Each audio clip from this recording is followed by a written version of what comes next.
The cold November wind swept across the Wyoming plains like an angry beast searching for prey. Jake Morrison pulled his jacket tighter around his shoulders as his horse moved slowly through the darkness. He was 38 years old and owned one of the biggest ranches in 3 states. Most nights he stayed inside his warm house after the sun went down. But tonight something felt different. Something pulled him toward the old creek bed where he rarely went anymore. His father had taught him to trust his gut feelings, and tonight his gut was telling him to keep riding. The moon hung low in the sky, giving just enough light to see the path ahead. His horse knew these trails well and needed little guidance. They moved together in comfortable silence, the only sounds being the wind and the steady rhythm of hooves on hard ground. Then he saw it. A small orange glow in the distance, flickering like a dying star. A campfire. Jake frowned because this was his land and nobody should be camping here. He urged his horse forward, moving closer to investigate. As the light grew brighter, he began to see shapes around the fire. People. His hand moved instinctively toward the rifle on his saddle. But something made him pause. Through the darkness, he could make out a woman sitting on the cold ground. She had a thin blanket wrapped around her shoulders, and pressed against her on both sides were 2 small children. They looked so tiny, so fragile against the vast emptiness of the plains. The woman's head snapped up as she heard his horse approaching. Even from a distance, Jake could see the fear in her eyes. He dismounted slowly, keeping his movements calm and non-threatening. The woman pulled her children closer, her body tensing like a cornered animal ready to fight. Jake raised both hands to show he meant no harm. Up close, he could see how young she was. Probably not even 30, though her eyes held the kind of weariness that came from too much suffering. The children were identical twins, a boy and a girl, maybe 5 years old. Their faces were dirty and their clothes were far too thin for this weather. Jake stopped a respectful distance away and spoke in a gentle voice. He told her his name and explained that this was his ranch. He asked if they needed help. The woman hesitated, clearly torn between pride and desperation. Her name was Claire Bennett, and she was 29 years old. The twins were Emma and Ethan. Her voice shook as she told him their story. Her husband had died 8. The main house blazed with light as Jake pushed open the front door and ushered Claire and the twins inside. The warmth hit them immediately, and both children gasped at the sudden change in temperature. Claire stood frozen in the doorway, taking in the spacious living room with its comfortable furniture and thick rugs. It looked like something from a magazine, nothing like the cramped apartment they had lost or the backseat of a car where they had been sleeping for months. Jake called out for Margaret, and within seconds, a woman in her 60s appeared from the kitchen. She was wearing an apron and had flour on her hands, obviously in the middle of baking something. She took one look at Claire and the twins and immediately understood the situation. Margaret had worked for the Morrison family for over 40 years. She had known Jake since he was born, had watched him grow from a wild boy into a capable man. She knew that look on his face, the determined set of his jaw that meant he had made up his mind about something. Margaret didn't ask questions. She simply clapped her hands together and told the children to follow her. Emma and Ethan looked at their mother for permission, and Claire nodded, even though her instinct was to keep them close. Margaret led them upstairs, talking in a warm, grandmotherly voice about hot baths and clean pajamas. The twins followed her like baby ducks, their eyes wide with wonder as they climbed the beautiful staircase. Jake showed Claire to the guest wing on the 2nd floor. He opened a door to reveal a bedroom that was bigger than the entire apartment she had lost. The bed looked soft and inviting, covered with a thick quilt. There was a private bathroom attached, and through another door, she could see a sitting area with a couch and television. Claire couldn't move. She stood in the doorway, feeling like if she stepped inside, this dream would shatter and she would wake up back by that cold campfire. Jake gently touched her shoulder and told her this room was hers for as long as she needed it. He pointed out fresh towels in the bathroom and said Margaret would bring up some clothes for her. He suggested she take a shower and come downstairs when she was ready. There was no rush. He would be in the kitchen making dinner. With that, he left her alone, closing the door softly behind him. Claire walked slowly into the room and sat on the edge of the bed. The mattress was so soft compared to car seats and hard ground. She put her face in her hands and cried. Really cried for the first time since her husband died. All the fear and exhaustion and desperation came pouring out. She cried for everything she had lost, for the terror of not knowing how to feed her children, for the shame of failing them. But she also cried from relief because tonight, just for tonight, they were safe. Down the hall, Margaret was running warm baths for the twins. Emma and Ethan sat in the big tub surrounded by bubbles, their small faces glowing with happiness. They couldn't remember the last time they had taken a real bath. Margaret washed their hair gently, getting out all the dirt and tangles.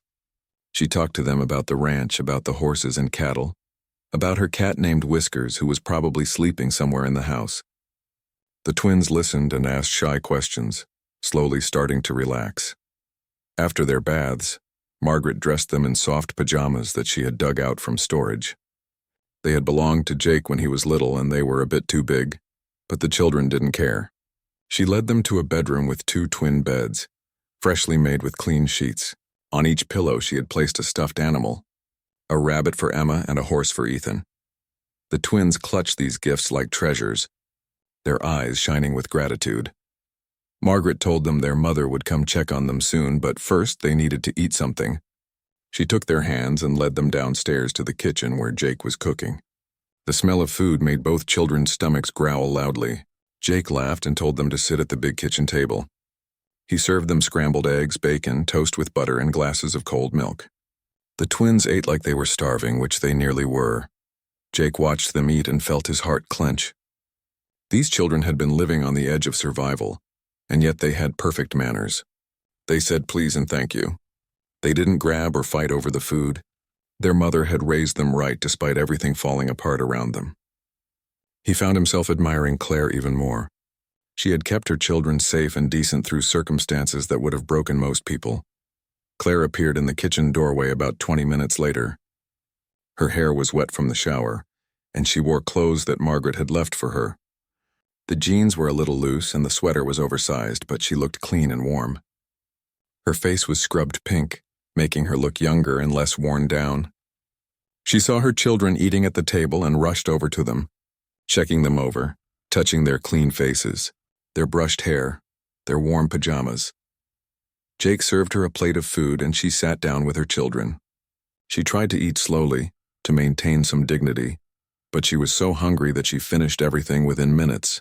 Jake refilled her plate without commenting and she ate that too. Margaret poured her hot tea with honey, and Claire wrapped her cold hands around the warm mug, feeling truly warm for the first time in days.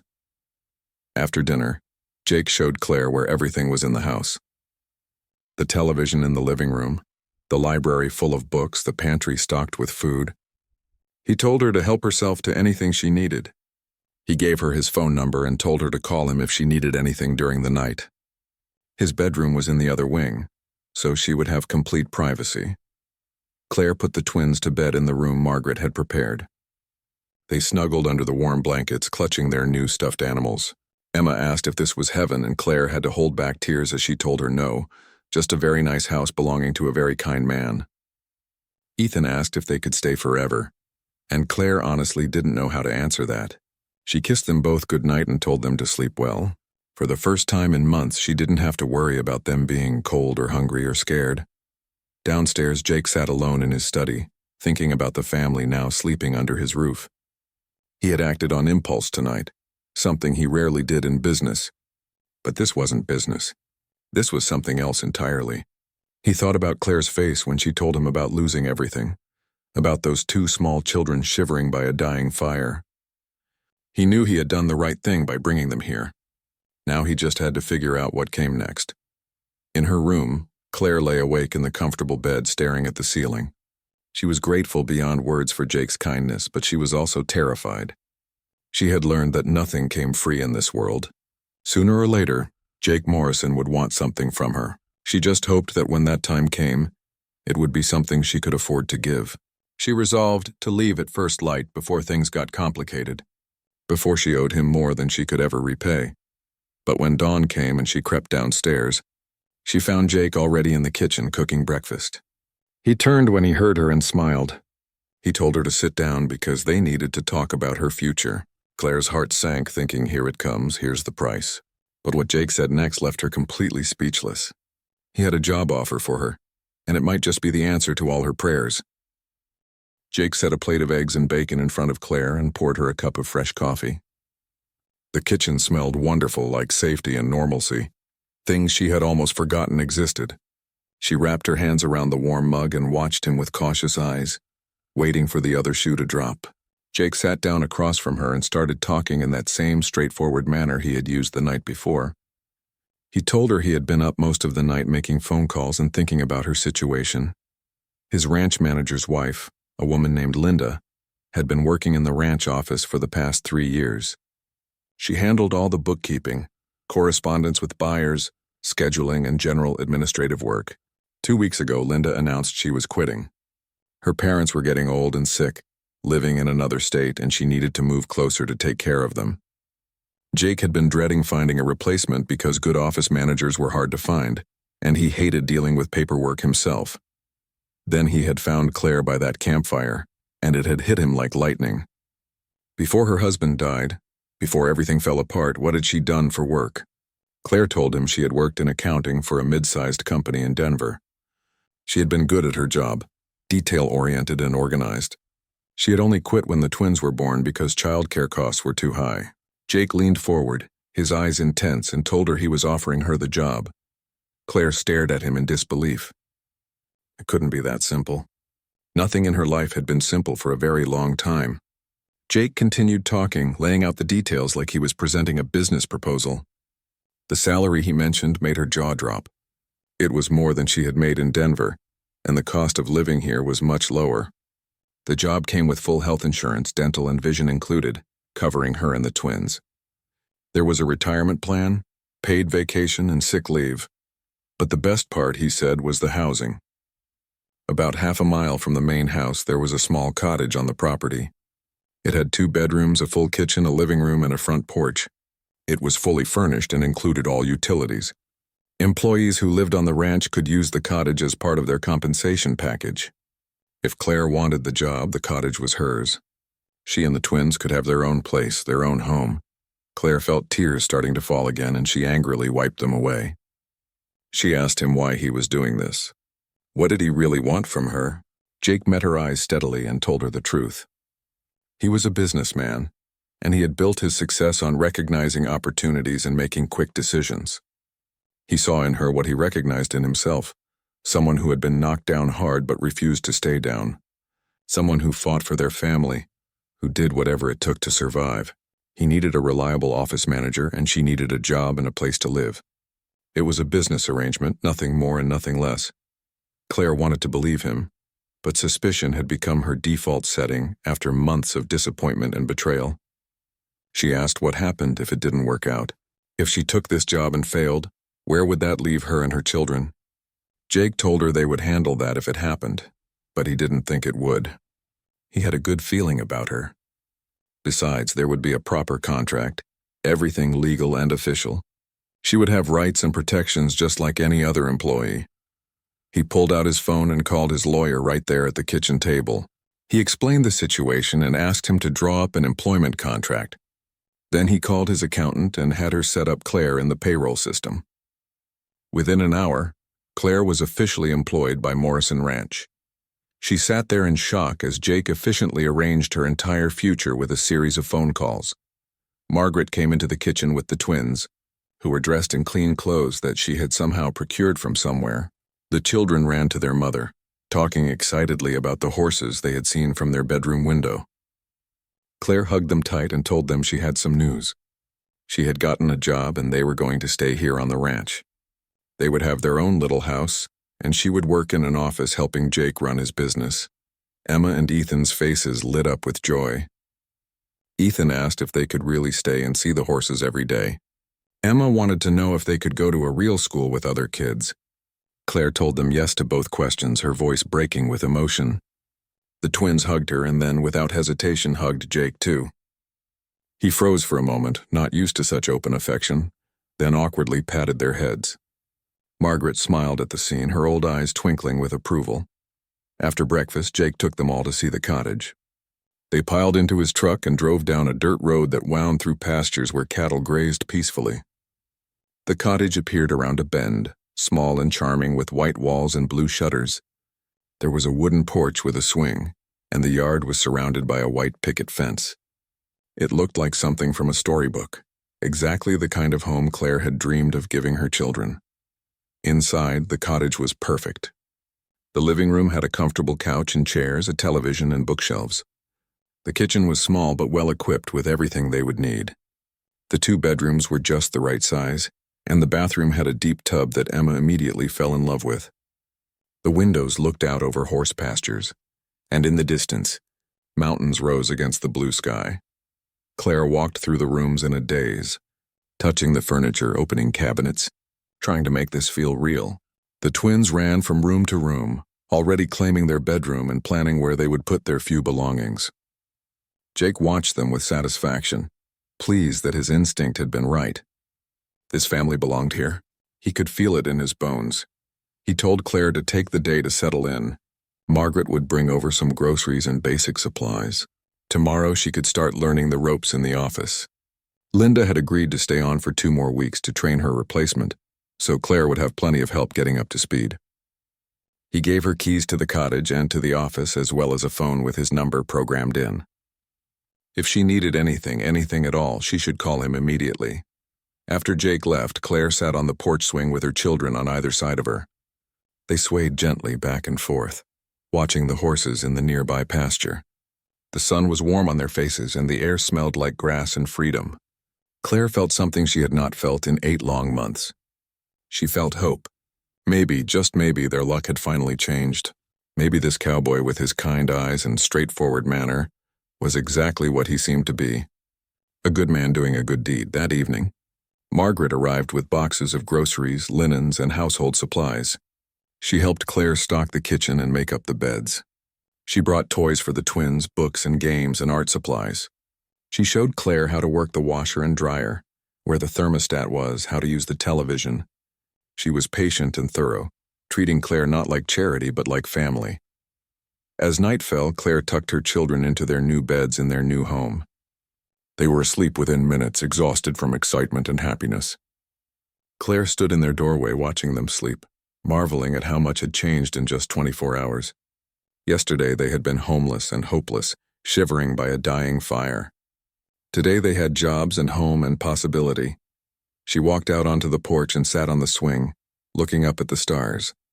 They were so bright out here, away from city lights. The air was cool but not cold, and somewhere in the distance she could hear cattle lowing softly. She thought about Jake Morrison, about his unexpected kindness, about the life he was offering them. She thought about trust and risk and second chances. She made a promise to herself right there under those stars. She would work harder than she had ever worked before. She would prove that Jake's faith in her was not misplaced. She would make this job work, make this life work, make her children happy and safe. She would not waste this opportunity. Whatever happened next, she would face it with courage and gratitude. She would make the most of this chance to start over. The first week passed in a blur of learning and adjustment. Linda spent hours training Claire on the ranch's accounting system, showing her how to track expenses, manage payroll, and coordinate with cattle buyers. Claire absorbed everything like a sponge, staying late in the office, taking detailed notes, asking smart questions. By the end of the second week, Linda told Jake that Claire was one of the fastest learners she had ever seen. She was confident the ranch would be in good hands. Claire threw herself into the work with determination and focus. She reorganized the filing system, making it easier to find documents. She caught several billing errors that had been costing the ranch thousands of dollars over the past year. She created spreadsheets that tracked everything from feed costs to veterinary expenses, giving Jake a clearer picture of where his money was going. Jake was impressed. She was not just competent, she was exceptional. The twins started school in the small town about 15 minutes from the ranch. On their first day, Claire drove them herself, her hands shaking on the steering wheel. She walked them to their classroom and met their teacher, a kind woman named Mrs. Patterson, who welcomed Emma and Ethan with warm smiles. Claire hugged her children goodbye and fought back tears as she left. This was normal. This was what normal families did. She had almost forgotten what that felt like. Emma and Ethan adjusted quickly to their new school. They made friends with other children, brought home artwork and homework, talked excitedly about recess and library time. Their teacher called Claire after the first week to tell her that the twins were doing wonderfully. They were bright, well-behaved, and eager to learn. Claire felt pride swell in her chest. Despite everything they had been through, her children were going to be okay. The ranch staff adopted the small family with surprising warmth. The cowboys who worked the cattle taught Ethan about roping and branding. The stable hands let Emma help brush the horses and clean tack. The cook invited them to the main house for Sunday dinners. Margaret became like a grandmother, baking cookies with Emma and telling Ethan stories about the ranch's history. Claire felt herself relaxing in ways she had not thought possible. Jake found himself changing his routines without quite realizing it. He started taking coffee breaks in the office, sitting with Claire and discussing ranch business. He enjoyed talking to her.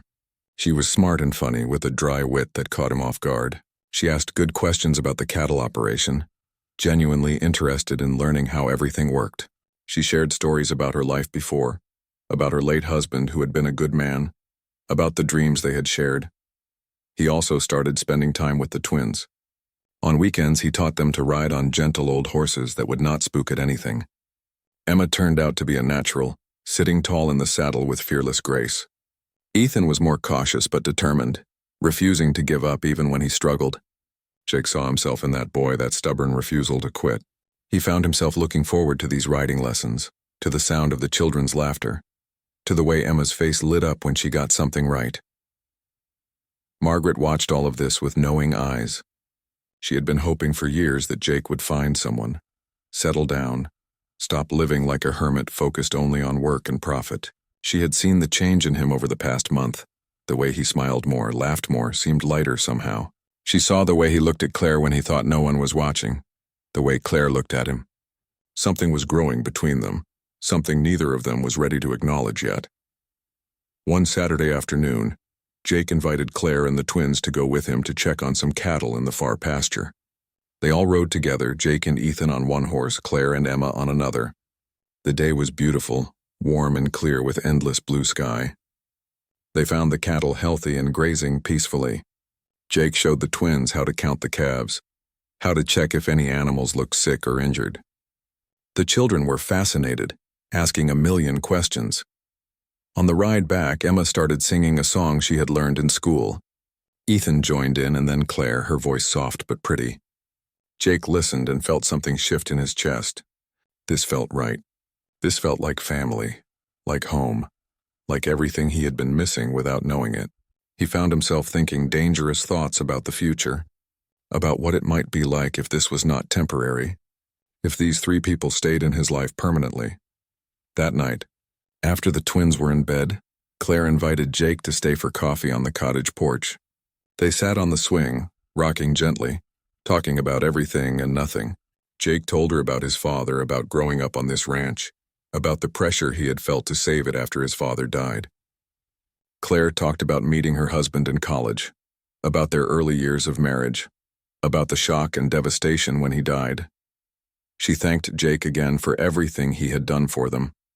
She told him he had saved their lives in a very real way. Jake shook his head and said she had saved her own life by having the courage to accept help. She had done the hard work of rebuilding, of showing up every day and being excellent at her job. He had just provided an opportunity. She was the one who seized it. Claire looked at him in the moonlight and felt her heart do something complicated. She was starting to develop feelings for this man, feelings that went beyond gratitude. She told herself it was impossible, that she should not even think about it. He was her employer, her benefactor. She could not complicate their arrangement with romantic notions. Besides, a successful rancher like Jake Morrison could have any woman he wanted. Why would he be interested in a widow with 2 kids and a carload of baggage? Jake was fighting similar battles in his own mind. He had not been seriously interested in anyone for years. He had dated occasionally, but nothing ever stuck. Work had been enough, or so he told himself. But Claire had gotten under his skin somehow. He admired her strength, her intelligence, her fierce love for her children. He loved watching her work, the way she bit her lip when she was concentrating, the way she laughed at his bad jokes. He loved the twins and how they had brought life and noise to his too quiet house. But he was terrified of making her uncomfortable, of making her feel like his help had come with strings attached. The last thing he wanted was for her to feel trapped or pressured. So he said nothing, just enjoyed these quiet moments on the porch, this easy companionship that felt like the beginning of something neither of them dared to name. As spring approached, Claire found herself happier than she had been in years. She loved her job and was good at it. The twins were thriving in school and on the ranch. She had friends in town now. Other mothers she talked to at school pickup, women from the church who had welcomed her warmly. She had money in the bank for the first time since her husband died. She had security, stability, peace. She also had Jake Morrison, though not in the way her heart was starting to want. They spent more and more time together, always with the twins present, always maintaining that careful distance of employer and employee. But the air between them felt charged sometimes, heavy with unspoken words. She would catch him looking at her and see something in his eyes that made her breath catch. She wondered if he felt it too, this pull, this possibility. Jake was wondering the same thing. He lay awake at night in his big empty house, thinking about the cottage half a mile away where Claire was probably also lying awake. He thought about her smile, her laugh, the way she tucked her hair behind her ear when she was thinking. He thought about Emma and Ethan, about teaching them to ride, about reading them bedtime stories, about becoming a permanent part of their lives. He wanted more than their current arrangement, but he had no idea how to make that happen without risking everything. So he stayed silent, hoping for some sign, some indication that maybe she felt the same way. He poured his feelings into actions instead, fixing things around the cottage without being asked, buying special feed for Emma's favorite horse, teaching Ethan to fish in the creek. Margaret watched all of this and shook her head with amused exasperation. Young people these days made everything so complicated. Anyone with eyes could see that Jake and Claire were falling in love. Anyone with sense could see they were perfect for each other. But they were both so stubborn, so cautious, so afraid of making the wrong move. Someone needed to give them a push. Margaret decided that someone might just have to be her. But before she could scheme up some matchmaking plan, events took a turn that forced everything into the open. Because in a small town, people talk, and not everyone was happy about Jake Morrison's generosity toward a mysterious homeless woman and her children. Victoria Holmes had been planning her future with Jake Morrison for 3 years, even though Jake had never shown more than polite interest in her. She was the daughter of a neighboring ranch owner, beautiful and accomplished with perfect hair and expensive clothes. She had grown up assuming she would eventually marry Jake because it made sense. Their families knew each other, their ranches bordered each other, and together they would create a ranching empire that would dominate the entire region. The fact that Jake had never asked her out on a real date was, in her mind, just a minor obstacle. He was busy building his business. He was focused on success. Once he had proven himself, once he had built his empire, he would naturally turn his attention to marriage and family. And she would be waiting for him, the obvious choice, the perfect partner. Then Claire Bennett appeared out of nowhere and everything changed. Victoria heard about it from her mother, who heard about it at the beauty salon. Jake Morrison had taken in some homeless woman and her children. He had given her a job and a place to live. People were talking about it all over town, speculating about what was really going on. Most thought Jake was being charitable. A bit foolish maybe, but kind-hearted. Others were more suspicious. Victoria drove over to Morrison Ranch the day she heard the news, planning to check on Jake and make sure he was not being taken advantage of by some con artist. She found him in the paddock with 2 children, teaching them to ride. The woman, Claire, stood nearby, watching with a smile on her face. Victoria's heart sank as she watched them together. Jake was laughing, completely relaxed, more at ease than she had ever seen him. He looked happy. Over the following weeks, Victoria watched with growing anger and jealousy. Jake stopped coming to social events where she could parade him around. He was always busy, always had some excuse. When she called him, he was polite but distant. She drove by the ranch several times and saw him having coffee with Claire on the cottage porch. She saw him playing with those children like they were his own. She saw the way he looked at Claire, and it made her blood boil. She started asking questions around town, digging for information about Claire's background. Where had she come from? What was her story? Was it even true that her husband died, or was that just some lie to gain sympathy? Victoria became convinced that Claire was a con artist who had targeted Jake specifically, knowing he was wealthy and unmarried. She decided it was her duty to expose the truth and save Jake from this manipulative woman. She started spreading rumors. She told people at church that Claire's story did not add up. She mentioned at the country club that those children probably were not even Claire's. She suggested to anyone who would listen that Claire had seduced Jake to get access to his money. The whispers spread through the small town like wildfire, gaining momentum with each retelling. Soon people were looking at Claire with suspicion instead of sympathy. Claire felt the change immediately. At the grocery store, conversations stopped when she walked down an aisle. Other mothers at school pickup moved away when she approached. At church, people who had been friendly suddenly found reasons to avoid her. She heard the whispers, saw the sideways glances, felt the judgment radiating from all directions. The twins noticed too. Emma came home from school crying because a girl named Lucy said her mom said they did not belong here. Ethan got into a fight with a boy who called his mother a bad word he did not understand but knew was mean. Claire held her children and tried to explain that some people were just unkind, but inside she was breaking. This was exactly what she had feared would happen. She thought about all the times she had been judged, all the looks of pity or disgust when people found out she was living in her car.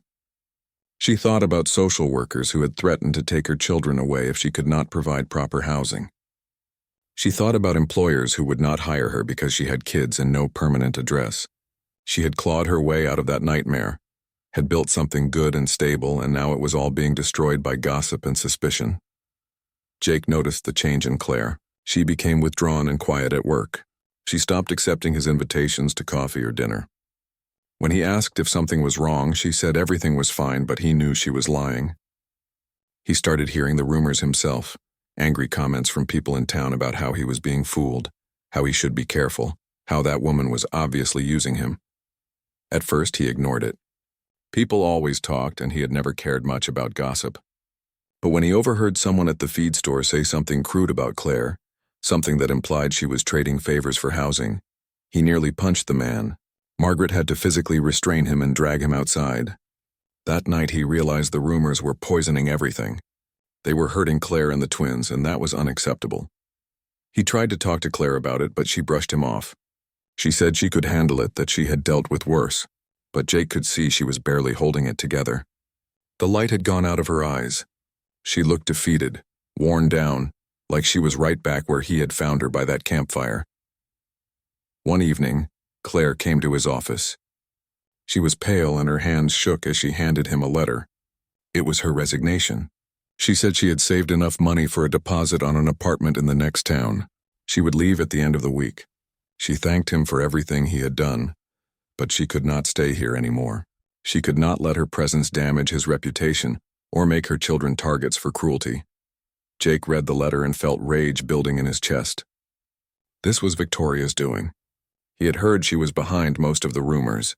She was jealous and vindictive, and she was destroying an innocent woman's life because of some delusional belief that she and Jake belonged together. He had been too polite, too patient with Victoria for too long. It was time to make things crystal clear. He told Claire not to pack anything. He told her to trust him one more time. He was going to fix this once and for all. Claire looked at him with desperate hope mixed with doubt. She wanted to believe him, but she had been disappointed too many times.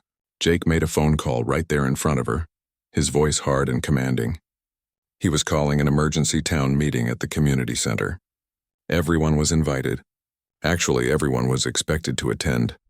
The next morning, people gathered at the community center, curious about what Jake Morrison wanted to say. The town had not had an emergency meeting in years. Whatever this was about, it must be important. Victoria arrived dressed to perfection, assuming Jake was finally going to make some announcement about their relationship. She smiled confidently as she took a seat in the front row. Jake stood on the small stage with Claire beside him. The twins sat in the front row with Margaret, who held their hands protectively.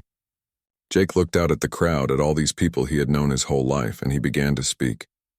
His voice was calm but carried steel underneath. He was done being diplomatic. He was done protecting people's feelings. It was time for brutal honesty. He told them exactly what had happened the night he found Claire and her children. He described their circumstances in detail, making people uncomfortable with the reality of what this family had suffered. He explained Claire's qualifications and her excellent work performance. He showed them documents proving the legitimacy of their business arrangement. He addressed every rumor directly and factually, dismantling each one with evidence and logic. Then he talked about community values.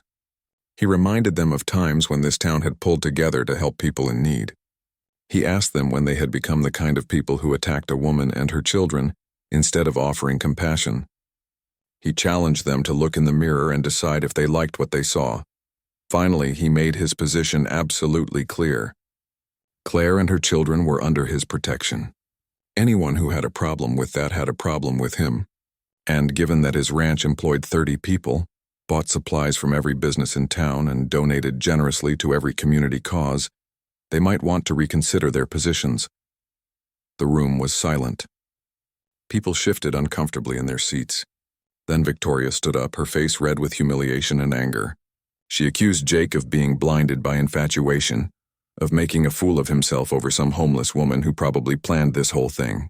Her voice was shrill and ugly, revealing the spite beneath her polished exterior. Jake looked at her with something like pity and told her she had just proven his point about cruelty and judgment.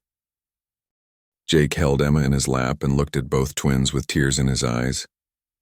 No one had ever wanted him to be their father before. He had never even considered having children of his own, had convinced himself he was not the type for family life. But these two kids had stolen his heart completely. He loved their curiosity and bravery. He loved teaching them about the ranch. He loved their laughter and their questions and even their occasional tears. The thought of being their real father, of having that right and responsibility, filled him with joy and terror in equal measure. He told them honestly that he did want to marry their mother. He wanted to be their dad for real, not just someone who helped out sometimes. But he was scared because their mother had been hurt so badly before. He did not want to push her into something she was not ready for.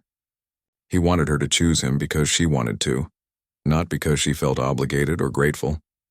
Ethan sat down beside him with the patience of someone much older than his years. He explained that their mom smiled more now than she had since their first dad died. She sang while making breakfast. She laughed at silly things. She was happy in a way she had not been for a long time. That was because of Jake. Emma nodded in agreement and added that their mom looked at Jake the same way she used to look at their first dad, like he was the best person in the whole world. The twins told Jake he was being dumb if he thought their mom did not love him back. She talked about him all the time. She got dressed up extra nice when she knew they would see him. She stared at him when she thought no one was looking. The signs were all there if he would just pay attention. Kids always knew these things better than grown-ups because adults overthought everything and made simple things complicated. Jake laughed through his tears and hugged both children close. They were right. He was making this too complicated. Maybe it was time to be brave. Maybe it was time to take a risk on something that mattered more than any business deal or ranch expansion. He asked the twins what he should do. They immediately launched into a detailed plan that involved flowers and a picnic, and definitely not getting down on one knee because that was too formal and would probably scare their mom. That afternoon, Jake went to find Claire in the ranch office. She was working on quarterly tax reports. Her reading glasses perched on her nose, completely focused on the numbers in front of her. He stood in the doorway for a moment, just watching her, marveling at how she had become so essential to his life in such a short time. She looked up and caught him staring. She smiled that smile that made his heart skip beats and asked if he needed something. Jake said yes. He needed to talk to her about something important. His voice was serious enough that Claire immediately set down her pen and gave him her full attention. He came into the office and closed the door behind him. He sat down across from her and took a deep breath. This was it. No more hiding behind politeness and professional boundaries. It was time to tell her the truth. He told her everything. How she had changed his life from the moment he found her by that campfire. How the twins had shown him what he had been missing by living alone. How he had fallen in love with her strength and intelligence and fierce devotion to her children. How he wanted a future with all of them, but only if that was what she wanted too. He said he understood if she was not ready, if she needed more time, if she did not feel the same way. But he could not keep pretending anymore. He loved her and the twins, and he wanted them to be a real family. Claire stared at him with her mouth open, completely shocked.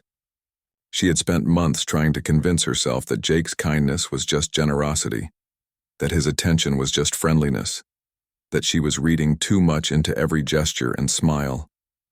She had been so sure that a man like him would never want someone like her, someone broken and complicated with children and a painful past. The idea that he loved her, actually loved her, seemed impossible. She started crying and Jake immediately panicked, thinking he had made a terrible mistake. He started apologizing, saying he should not have said anything, that he did not want to make her uncomfortable.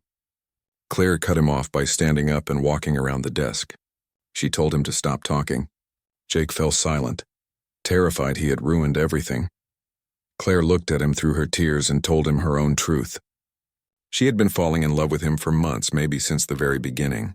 She had been terrified to hope for this, afraid it was impossible, convinced she would only get hurt again. She explained that she had spent countless nights lying awake thinking about him, wishing for something she thought she could never have. She said she had tried to talk herself out of loving him, but it was impossible. He had become everything to her. She told him about her fears, about losing her husband and nearly losing her mind with grief, about the terror of loving someone knowing they could be taken away, about feeling like damaged goods, a widow with baggage that no one should have to take on. But she also told him that despite all that fear, she wanted to try. She wanted to be brave enough to love again. She wanted a future with him if he really meant what he said. Jake stood up and crossed the small distance between them. He took her hands in his and told her he had never been more certain of anything in his life. He wanted to marry her. He wanted to adopt the twins legally and be their real father. He wanted to wake up next to her every morning and fall asleep beside her every night. He wanted to build a life together, face whatever challenges came, grow old on this ranch with her by his side. Claire laughed and cried at the same time. She said yes before he even finished talking. Yes to all of it. Yes to marriage and family and forever.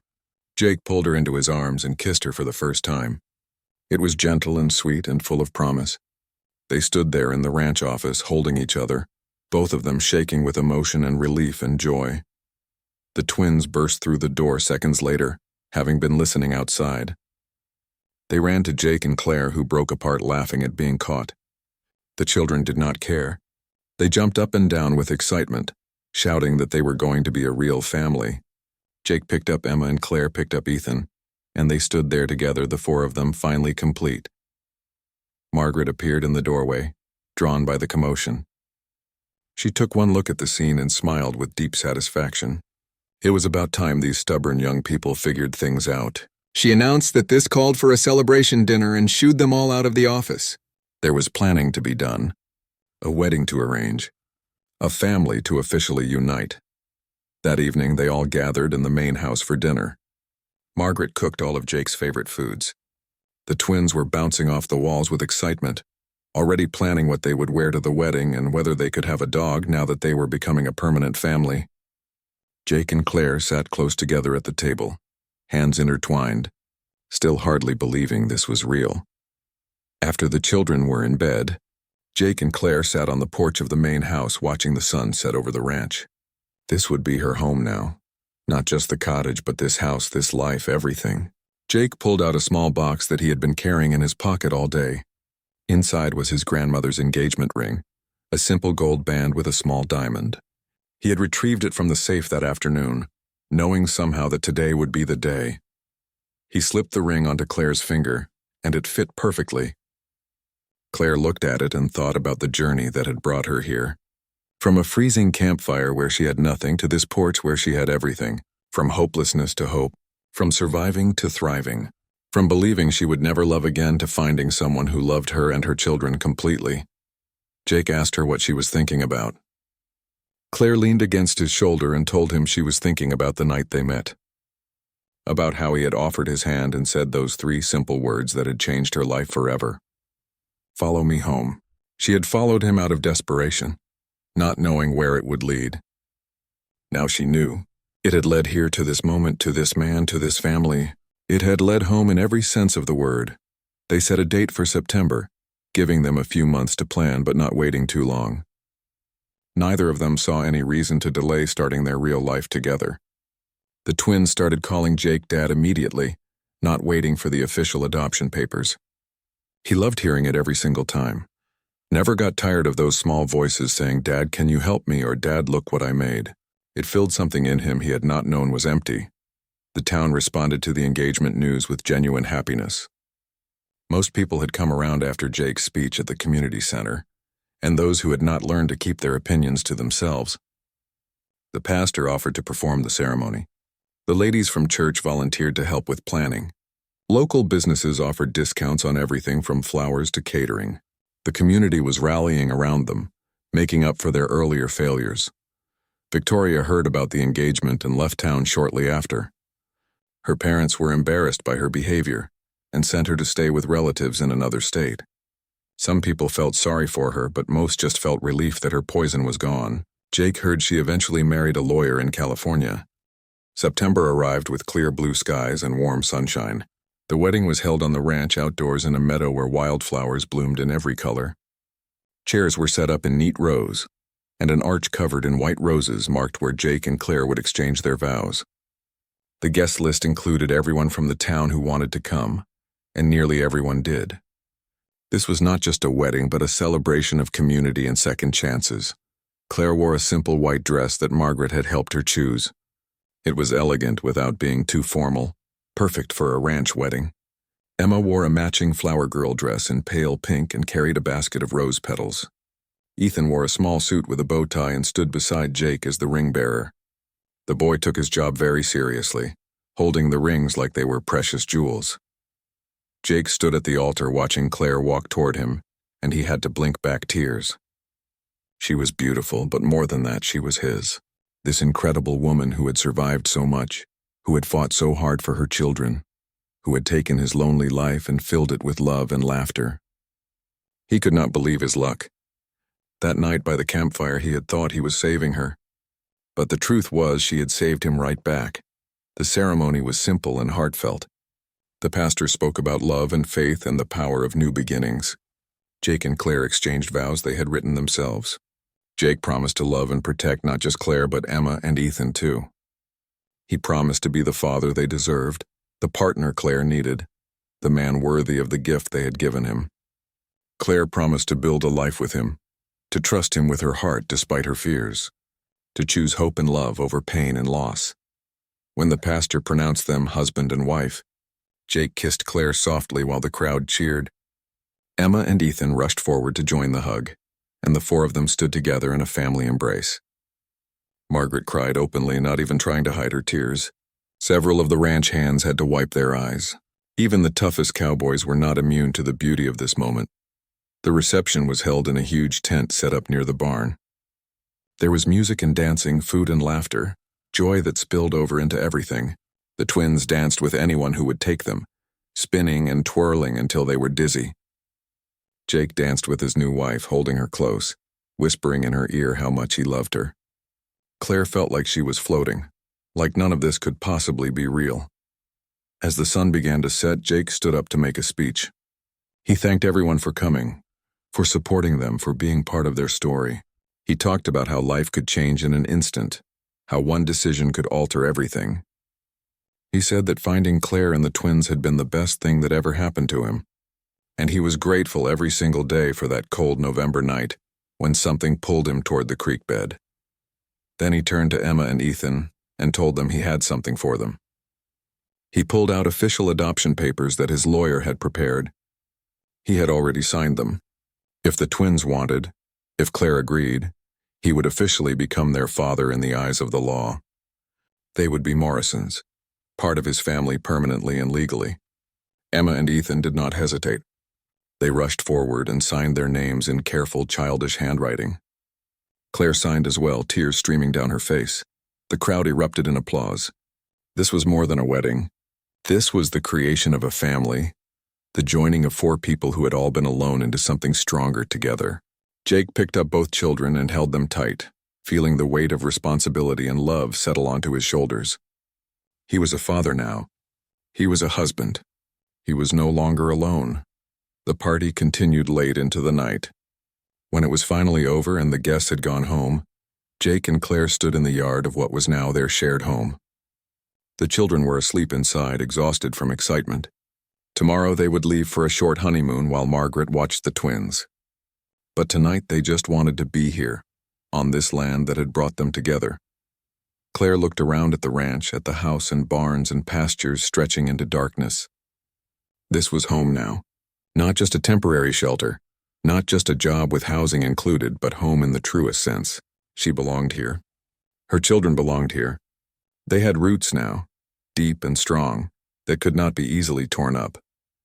The first year of marriage was an adjustment, but a happy one. Claire moved into the main house and the cottage became a guest house for when they had visitors. She and Jake learned to share space, to compromise on small things, to build a life together. There were challenges and disagreements, normal married couple things, but they faced them together. The foundation of their relationship was so strong that small conflicts could not shake it. The twins thrived. They grew taller and stronger, became expert riders, learned everything they could about ranch life. Emma discovered she had a talent for training horses. She was patient and gentle, and animals responded to her in amazing ways. Ethan became fascinated with the business side of ranching, always asking Jake questions about profits and expenses and planning for the future. Jake was amazed and proud of both of them. Claire continued to run the ranch office, becoming invaluable to the operation. She modernized systems, improved efficiency, and increased profits. Jake credited her with taking the ranch to new levels of success. But more than that, she was his partner in everything. They made decisions together, supported each other's goals, built something bigger than either could have created alone. 2 years after the wedding, Claire became pregnant. It was unexpected but wonderful. Emma and Ethan were thrilled at the idea of a baby brother or sister. Jake was nervous about being a father to an infant, but Claire reminded him he had already proven himself as a dad to the twins. This would just be more of the same. In the spring, a daughter was born. They named her Grace, for the grace that had brought them all together. Jake held his tiny daughter in his arms and marveled at how much his life had changed. 4 years ago, he had been alone, focused only on work, convinced that was enough. Now he had a wife he adored, 3 children he loved more than he thought possible, and a home that was truly alive with laughter and love. That cold November night seemed like a lifetime ago, but he would never forget it. On Grace's first birthday, the whole family gathered on the porch of the main house for a photo. Jake and Claire sat on the steps with Grace between them. Emma and Ethan stood behind them, tall and proud, their hands on their parents' shoulders. Margaret insisted on being in the picture too, standing to the side with her hand on Jake's shoulder. They were family, all of them, connected by love more than blood. As the photographer counted down, Claire thought about her journey. From that freezing campfire where she had nothing, where she was trying to stay brave for her children even though she was terrified. She thought about the stranger who had appeared out of the darkness and offered his hand. "Follow me home," he had said. Such simple words, but they had been a promise of everything, safety and love and belonging and future. She looked at Jake, at this good man who had saved her family and then become part of it. She looked at Emma and Ethan, who called him Dad without hesitation, who could barely remember a time before him. She looked at Grace, their daughter, who would grow up knowing only love and security. She felt Jake's hand squeeze hers and she squeezed back. The photographer took the picture, capturing that moment of perfect happiness. But the real story was not in the photo. It was in all the small moments that had led to it.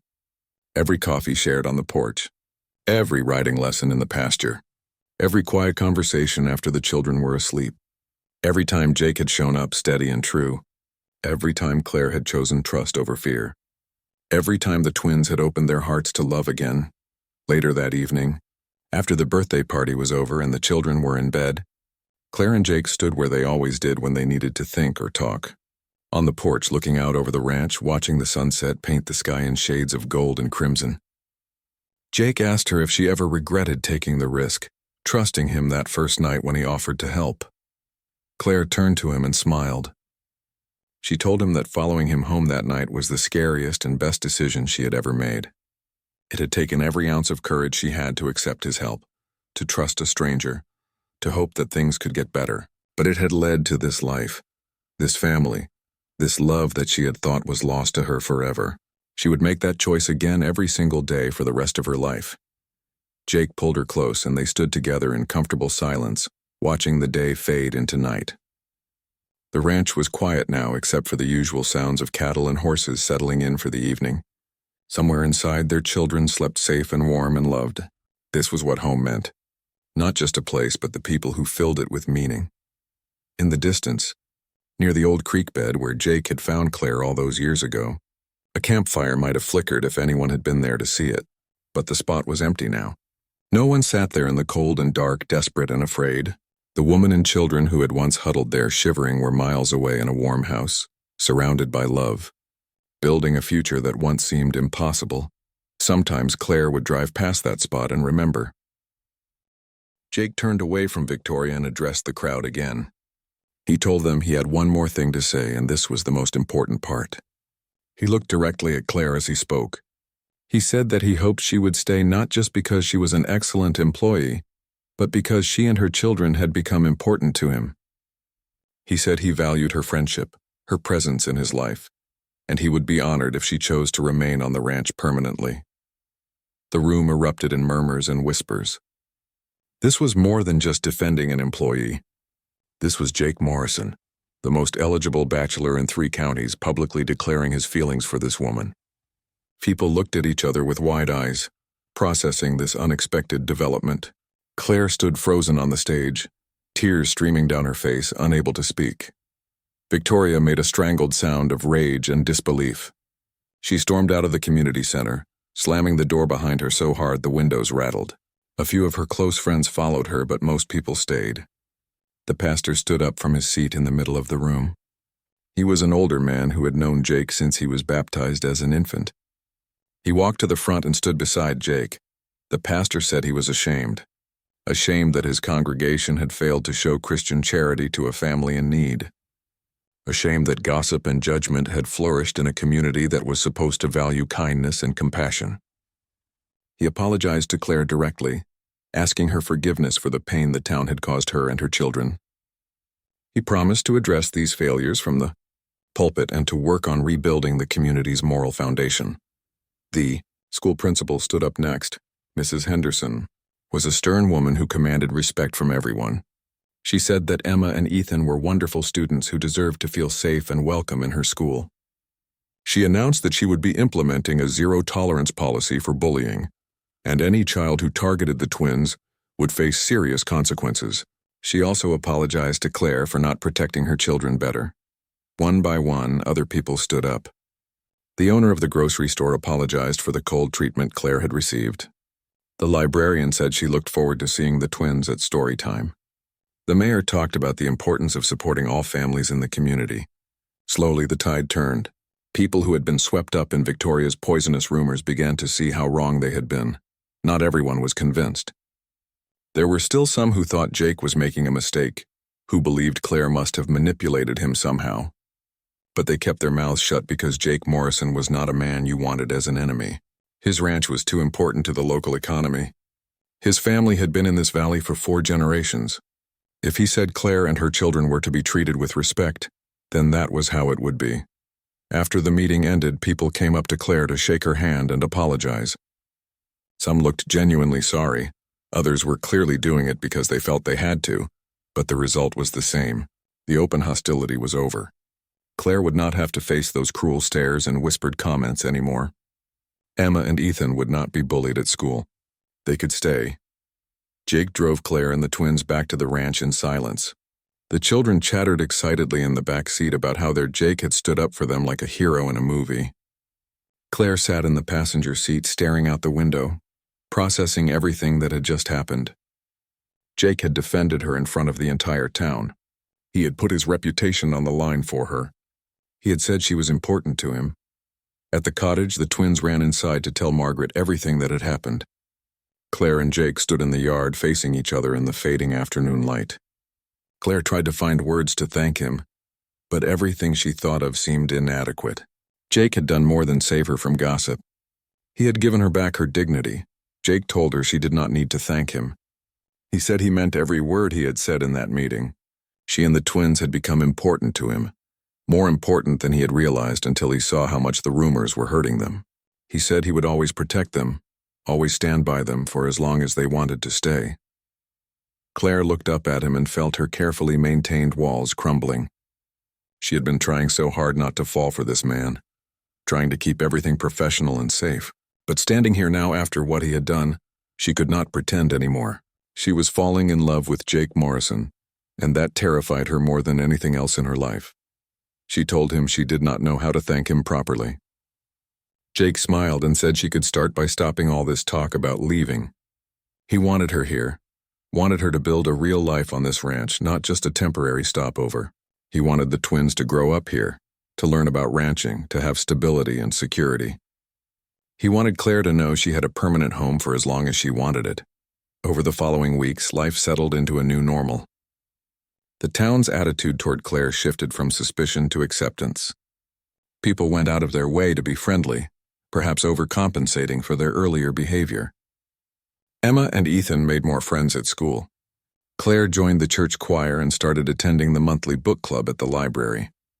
She was becoming part of the community instead of an outsider. But something else was changing too. The dynamic between Claire and Jake was shifting in ways neither of them could ignore anymore. Now that he had publicly declared she was important to him, there was no going back to simple employer and employee. The air between them felt charged with possibility and tension. They spent even more time together, and those times felt different now, weighted with meaning.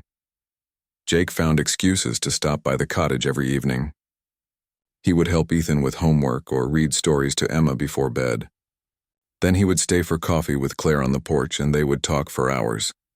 They discussed everything from politics to poetry, from ranch management to childhood memories. They made each other laugh. They challenged each other's ideas. They fit together in a way that felt natural and right. Claire caught herself thinking about Jake constantly. When she was working in the office, she would find herself smiling at something he had said the night before. When she cooked dinner, she wondered what his favorite foods were. When she lay in bed at night, she thought about what it would be like to fall asleep next to him, to wake up beside him, to build a real life with him. But fear held her back. She had loved and lost before. Her husband's death had nearly destroyed her. The thought of opening her heart again, of becoming vulnerable to that kind of pain, was almost unbearable. What if something happened to Jake? What if he changed his mind about her? What if this was all just a phase for him, and eventually he would realize he wanted someone without so much baggage? Jake was fighting his own fears. He had been alone for so long that he had convinced himself he preferred it that way. Relationships were messy and complicated. They required compromise and vulnerability. His life was simple and ordered, exactly how he liked it. Except that was a lie. His life had been empty before Claire and the twins came into it. Now it was full of laughter and warmth and meaning. He wanted to tell her how he felt, but he was terrified of pushing too hard and scaring her away. She had been through so much trauma. She needed stability and safety, not some rancher declaring his love and pressuring her into a relationship she might not want. So he held back, waiting for some sign that she felt the same way, hoping for courage he was not sure he possessed. Margaret watched them dance around their feelings with growing impatience. She had lived too long and seen too much to waste time on foolish hesitation. Love was rare and precious, and these two young fools were letting fear keep them apart. She decided it was time to intervene, but before she could execute any of her matchmaking schemes, the twins took matters into their own hands. Ethan and Emma had been watching the adults with the keen observation skills of children. They saw the way Jake looked at their mother. They saw the way their mother smiled when Jake's truck pulled up. They had heard Margaret muttering about stubborn young people who could not see what was right in front of them. The twins held a secret meeting in their bedroom and came up with a plan. They were going to make Jake their real dad. On a Saturday morning, Ethan found Jake in the stable grooming a horse. The boy walked up with the serious expression he wore when he had something important to say. He asked Jake directly if he loved their mother. Jake froze, caught completely off guard by the blunt question. He looked down at this 8-year-old boy and realized he could not lie. He told Ethan yes, he did love their mother very much. Ethan nodded with satisfaction and asked why Jake had not told her. Jake tried to explain about complicated adult feelings and not wanting to pressure anyone. Ethan listened patiently and then told him that was stupid. Emma appeared from where she had been hiding in an empty stall. She agreed with her brother. Adults made everything too complicated. If Jake loved their mom, he should tell her. If he wanted to be their dad, he should ask. It was simple. Jake sat down on a hay bale, overwhelmed by the directness of these children.